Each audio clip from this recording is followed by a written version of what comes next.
Vamos abrir a nossa Bíblia, ou sua Bíblia. Segundo livro de Reis, capítulo 17, 1 a 2. Segundo capítulo 17, 1 a 2.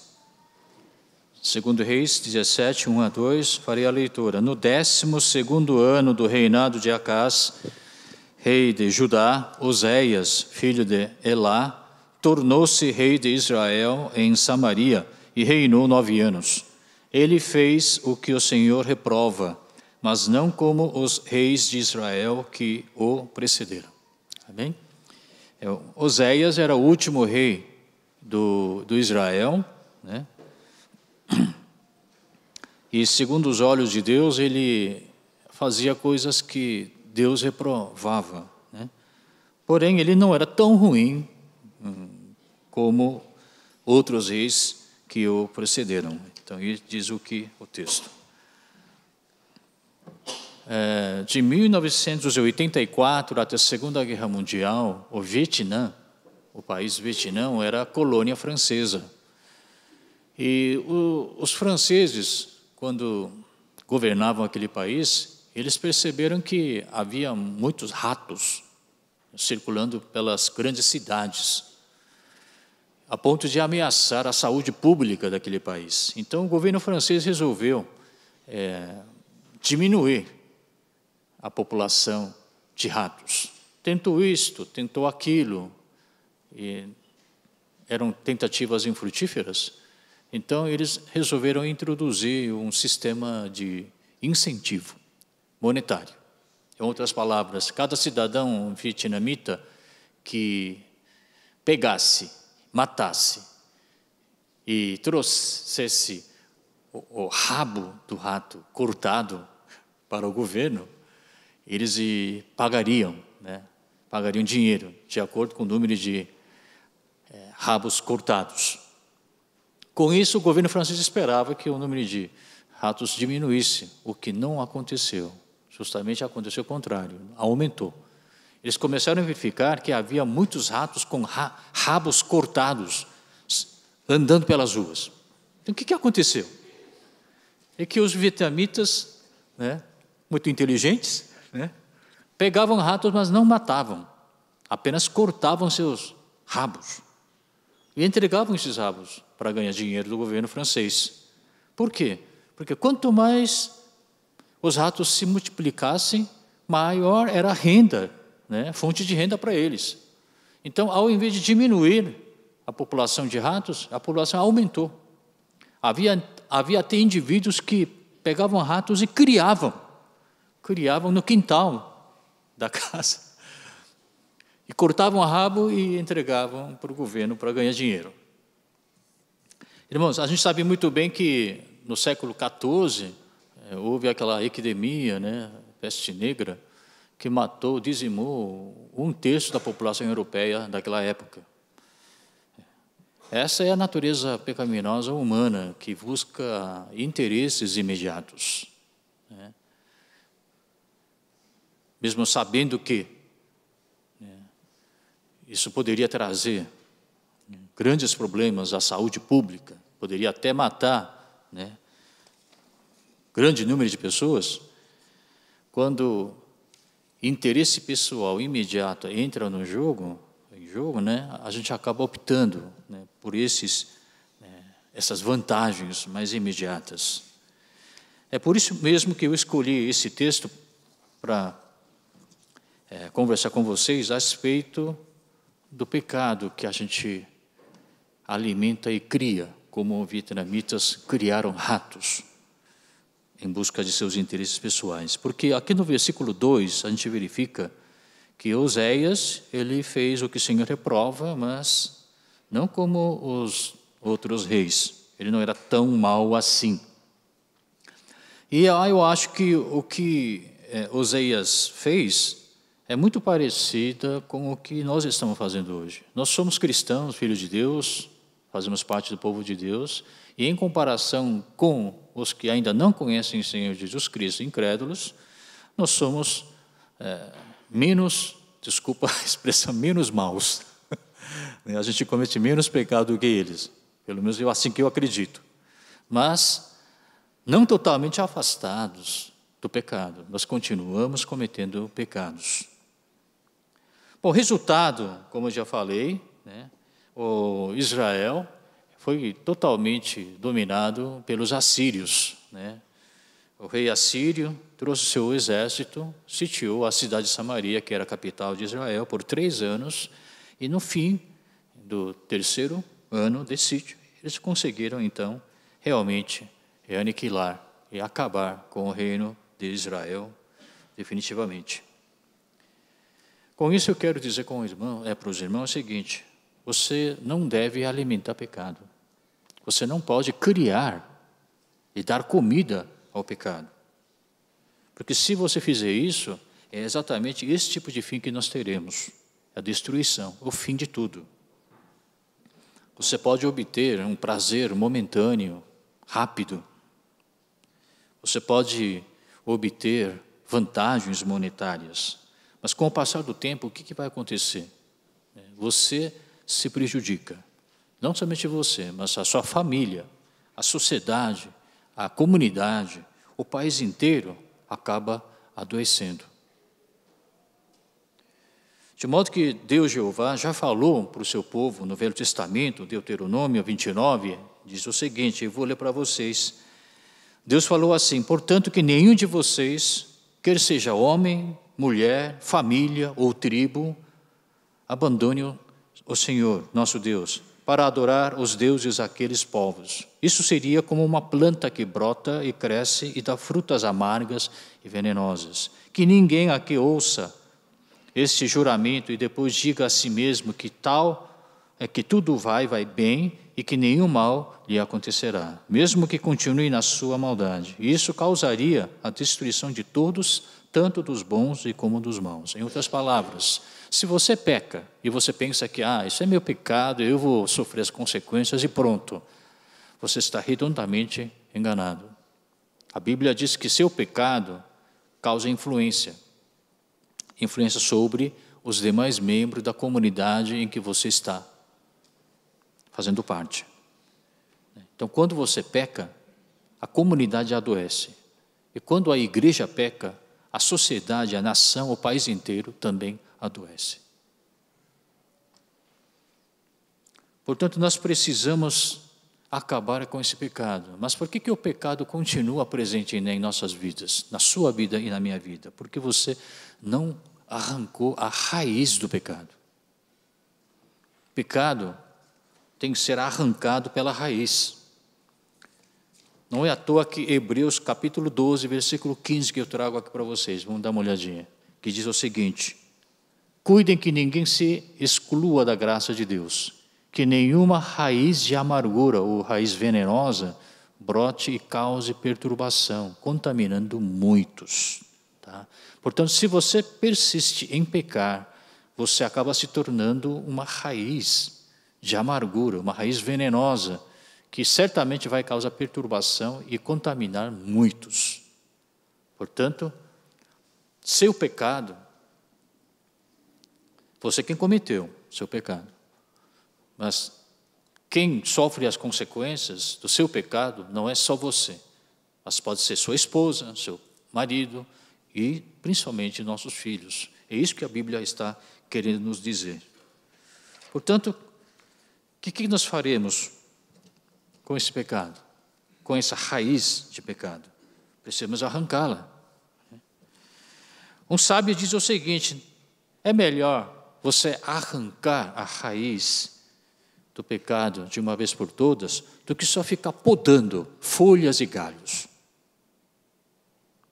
É o que nós normalmente fazemos. A gente só fica cortando, podando galhos e folhas, mas a gente não mexe na raiz do problema. Uma erva daninha tem que ser arrancada pela raiz. Não adianta só cortar a parte superior, parte que aparece na superfície, do solo. Porque o ponto de crescimento da erva daninha se localiza na raiz. Então, se você não arrancar a raiz, ela vai continuar crescendo com o tempo. É isso que aconteceu com Oséias e seu povo de Israel. eles adotaram o sistema religioso estrangeiro, idolatria, e toda idolatria é sempre acompanhada por imoralidade, principalmente imoralidade sexual, porque acreditavam, naquela época no Oriente Médio, que quando um Deus, por exemplo, Deus Baá é o Deus homem, Deus masculino, e Azerá era deusa, portanto uma divindade feminina, quando Baal e Azerá faziam sexo, digamos assim, isso fazia com que chuvas abundantes caíssem, favorecendo uma boa colheita, né? Uma boa safra. Então, em cultos, né, que adoravam esses deuses, sempre havia orgia, sempre havia imoralidade sexual, né, no meio de tudo isso. E o povo de Israel adotou esse sistema. E o Oséias, ao invés de abandonar por completo essa prática pagã, ele continuou. E como consequência, não somente Oséias, mas todo o seu povo, toda a nação israelita, então, foram sujeitas ao Império Assírio. Portanto, quando se trata do pecado, irmão, você tem que ver esse pecado como um conjunto, que nem batata doce. Batata doce, na verdade, são tubérculos, né, que se formam nas ramificações da raiz. Quando você puxa uma batata doce, ela não vem sozinha, vem em grupo, porque todas elas estão interligadas, são ramificações da mesma raiz.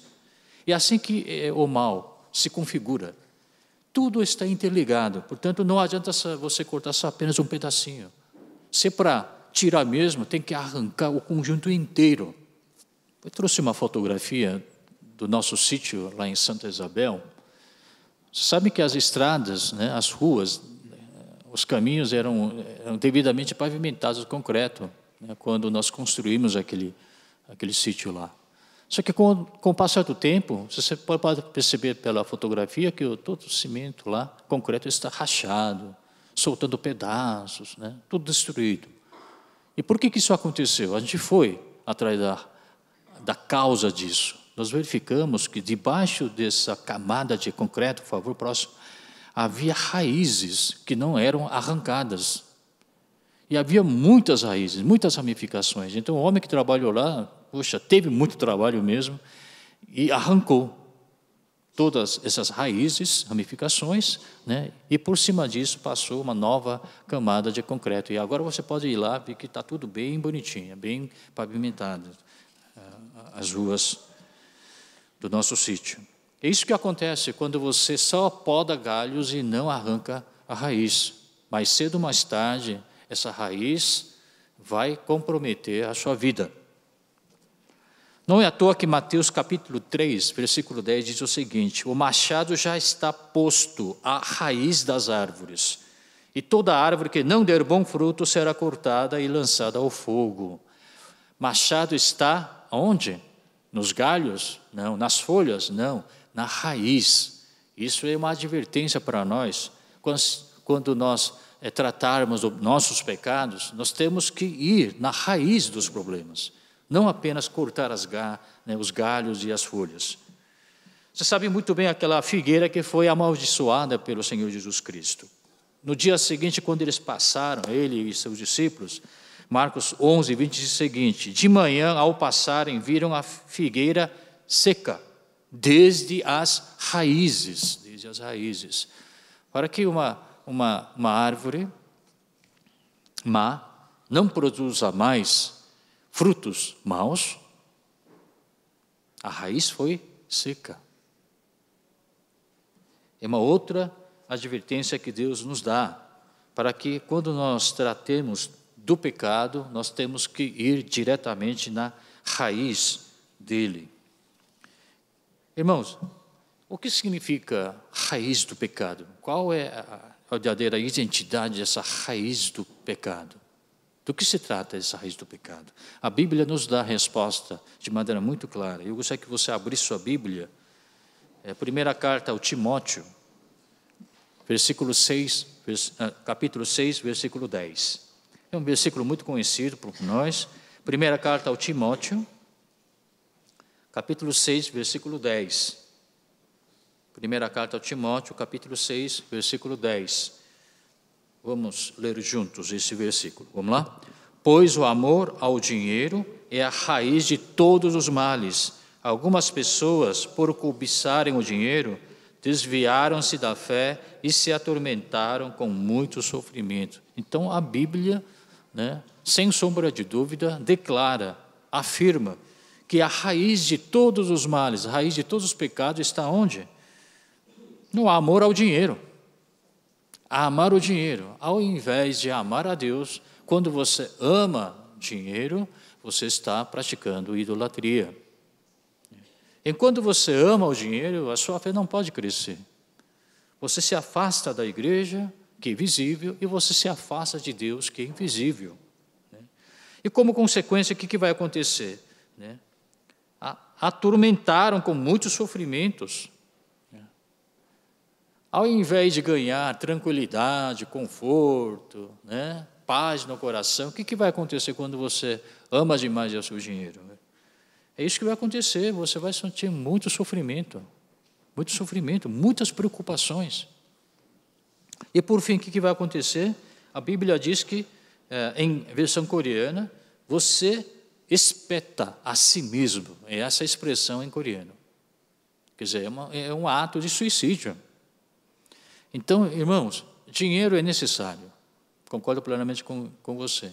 Nós precisamos do dinheiro, mas não ao ponto de amar ao dinheiro no lugar de nosso Deus. Então, amor ao dinheiro é a raiz de todos os males.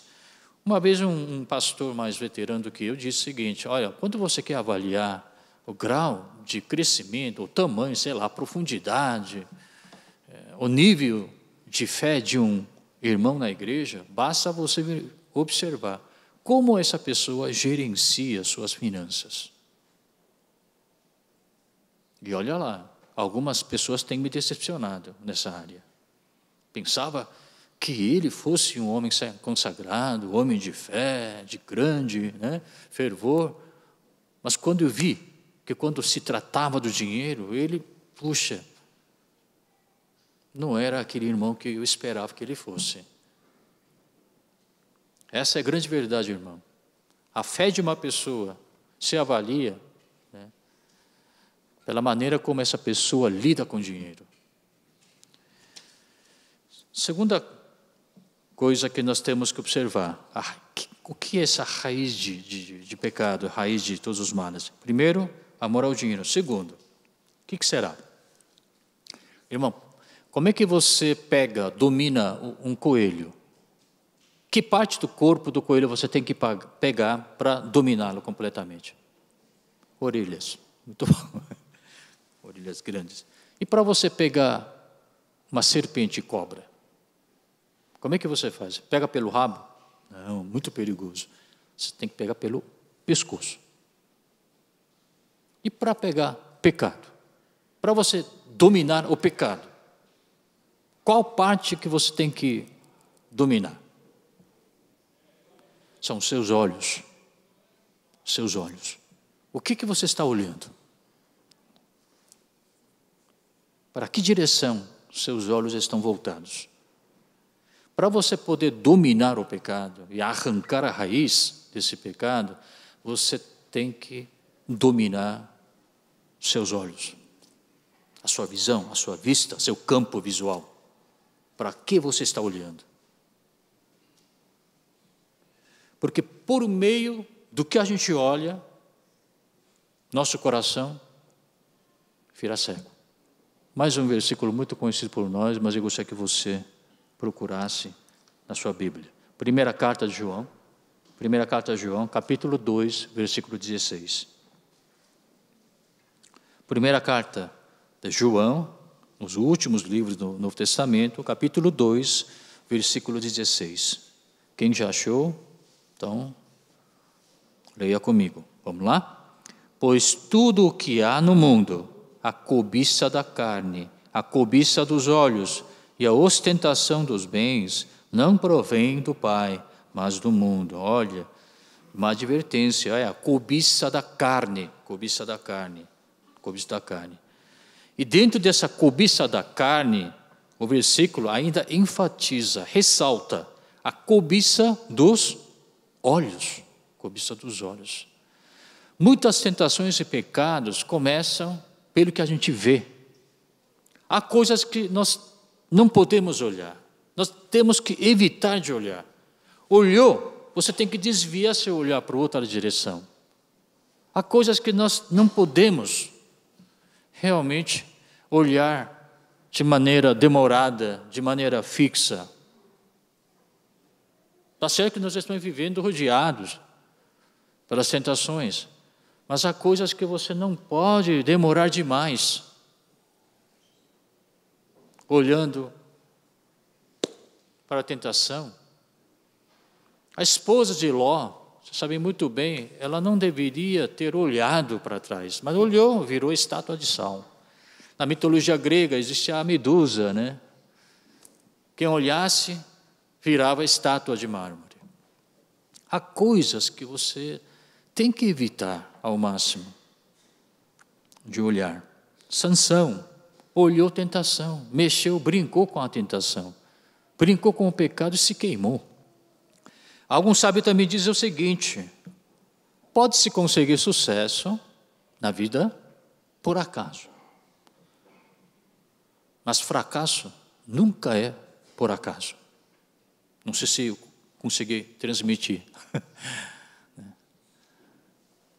A gente vê na sociedade pessoas bem-sucedidas que tiveram sorte, digamos assim.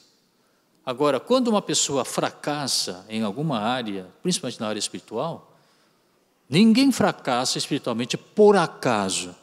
Existe uma causa por trás disso. Portanto, nós temos que ser muito sensíveis ao pecado. Assim como nossos olhos são muito sensíveis, órgãos muito sensíveis do nosso corpo, porque as tentações e pecados começam, como eu falei, pelo que a gente olha. Portanto, raízes do pecado, das quais nós temos que tomar muito cuidado. Primeiro é amor ao dinheiro. Em segundo lugar, é a cobiça dos olhos.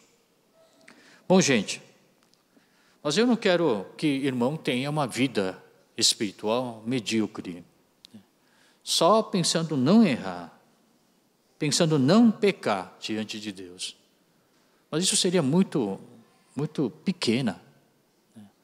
Nós não fomos enviados para este mundo apenas para não pecar. Viemos aqui porque nós queremos fazer a vontade de Deus. Não apenas evitar o mal, mas o que nós queremos fazer é o bem. É isso que é importante.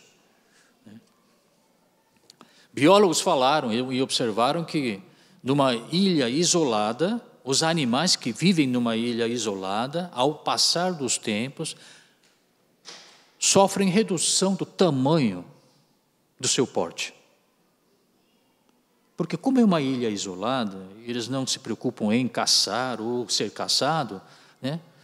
Eles entram no sistema de economizar energia. E com o tempo, o que vai acontecer? Cada vez mais filhotes nascem pequenos.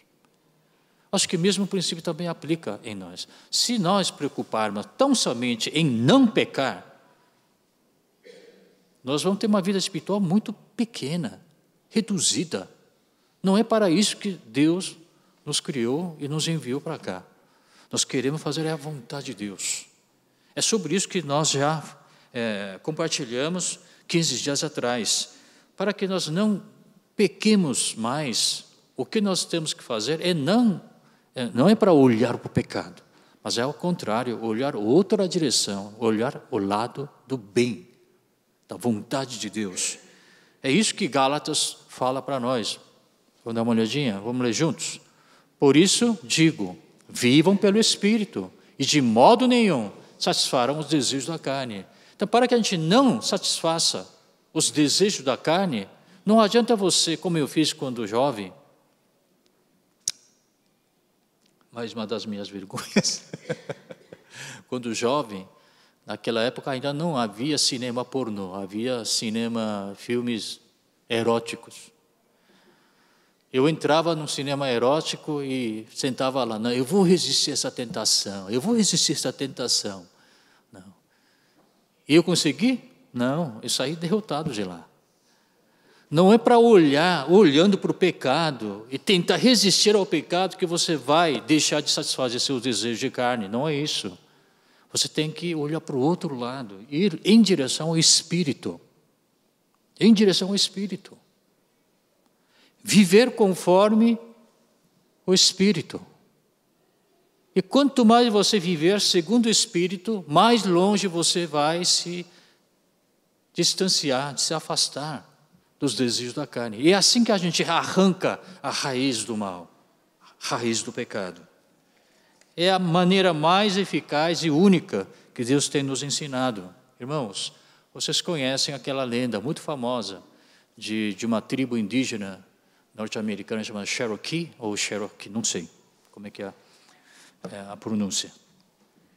O avô fica contando história para o seu neto, dizendo, olha, meu querido neto, em cada um de nós, né, dentro de cada ser humano, há 2 lobos, né, lobo branco e lobo preto. O lobo branco representa o bem, o lobo preto representa o mal. E os 2 lobos sempre estão em constante briga, conflito, atrito. Né? Então o neto curioso perguntou para o avô, né, avô, nessa briga, qual o lobo que ganha? Aí o avô respondeu, você sabe muito bem a resposta, é o lobo que você alimentar. Se você alimenta o mal, esse mal vai ser vencedor. Se você alimenta o bem, o Espírito Santo produzirá fruto por meio da sua vida.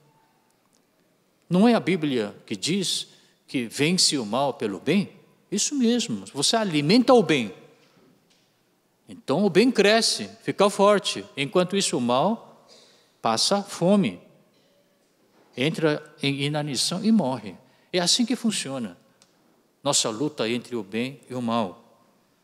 Irmãos, essa luta não é de ontem nem de hoje, é uma luta que já vem nos acompanhando, né, há séculos, né, a humanidade.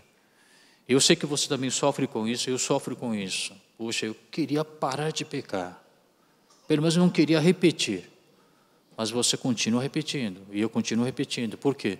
Porque a gente não parou, não olhou para dentro de si, e não tomou a decisão, a determinação de arrancar esse pecado pela raiz. Aí só ficou podando, só ficou arrancando uma folha aqui, uma folha ali e pronto. A raiz continua lá. E nós precisamos arrancar essa raiz, uma vez por todas. Seu coração precisa ser purificado, irmão.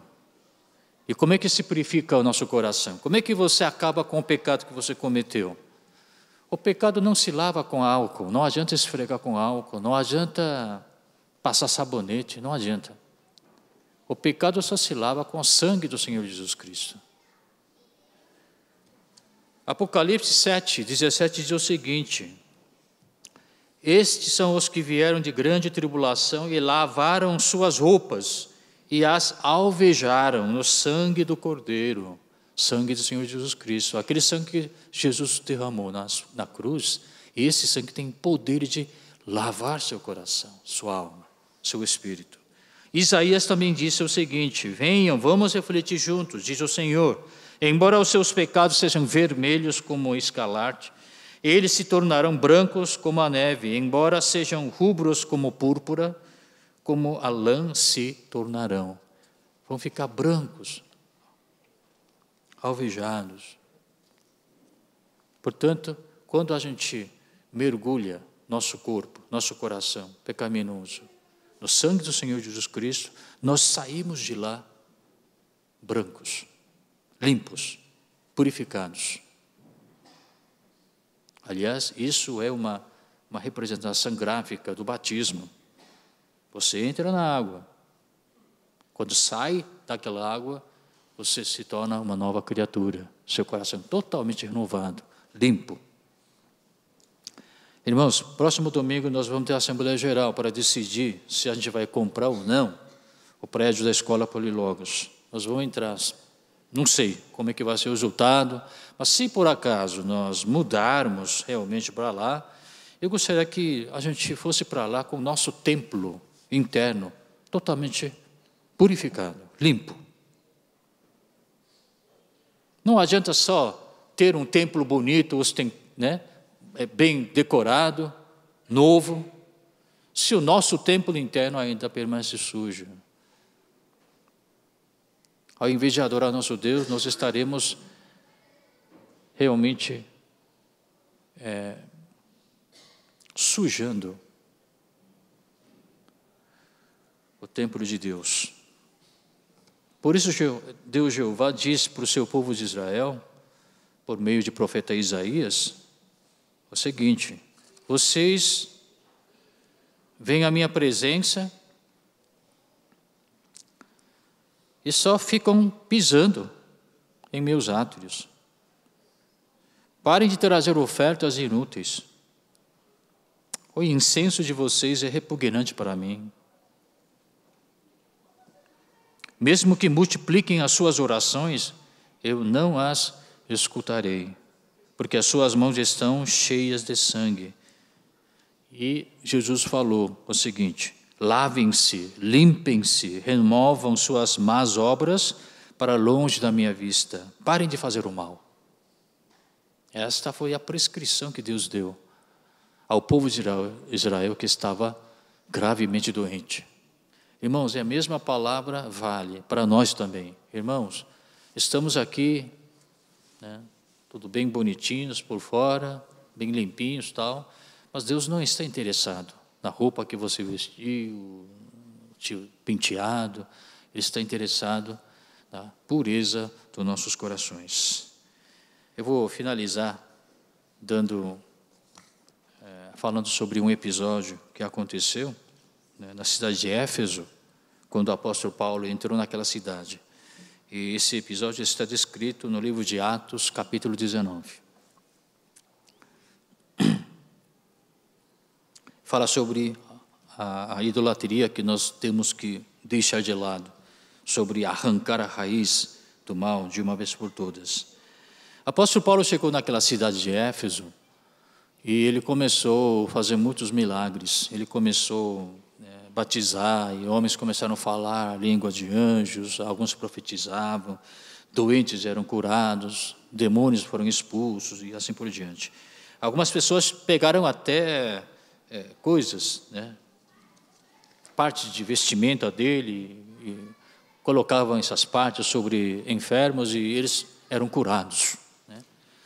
E vendo isso, alguns mágicos que atuavam naquela cidade, né, se interessaram. E em nome do Senhor Jesus Cristo, eles tentaram expulsar o demônio de uma pessoa que estava endemoniada. O demônio atacou eles, dominou eles, né, e eles tiveram que fugir pelados. E a Bíblia diz que muitos dos que moravam naquela cidade vieram e confessaram seus pecados publicamente. E alguns mágicos até queimaram seus livros, né, os livros que eles utilizavam, né, publicamente, e juntando todos os livros que eles queimavam, dava-se o valor total de mais ou menos 50 mil dracmas naquela época. Era uma soma de dinheiro muito grande naquela época. Irmãos, esses mágicos, né, mesmo sabendo que eles não poderiam mais praticar, portanto a sua profissão estava correndo risco, né, eles resolveram se arrepender de verdade e mostrar o fruto do arrependimento deles. Eles confessavam seus pecados publicamente e até queimaram seus livros, que eram ferramentas de sua profissão, né, publicamente, e essa quantia era muito grande. Irmão, eu visitei Coreia, tempos atrás, e vi uma coisa muito triste. Por favor, mostre. Muitos cartomantes, né? pontos, né, espalhados pelas grandes avenidas, estradas, inclusive, né, perto de campos universitários, famosos e tudo mais. E jovens sentados lá, né? É tarô, adivinhação e tudo mais. E eu vi a lista, que está tudo em coreano, né? Tudo em coreano, mas para ver a sorte, né? Então eu vou ler aqui mais ou menos do que se trata, né?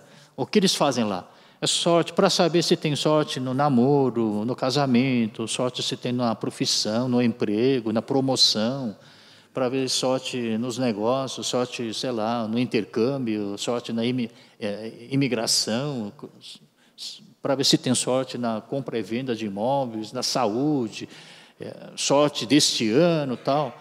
E cada vez, quanto custa essa consulta? Custa 3 mil anos, então seria quanto, hein?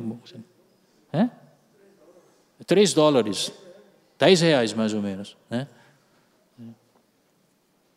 Olha, assuntos tratados nesse ponto de, não sei como é que chama, cartomante, sei lá o quê, é puramente assunto secular, não tem nada a ver com o espírito, não tem nada espiritual, isso aí.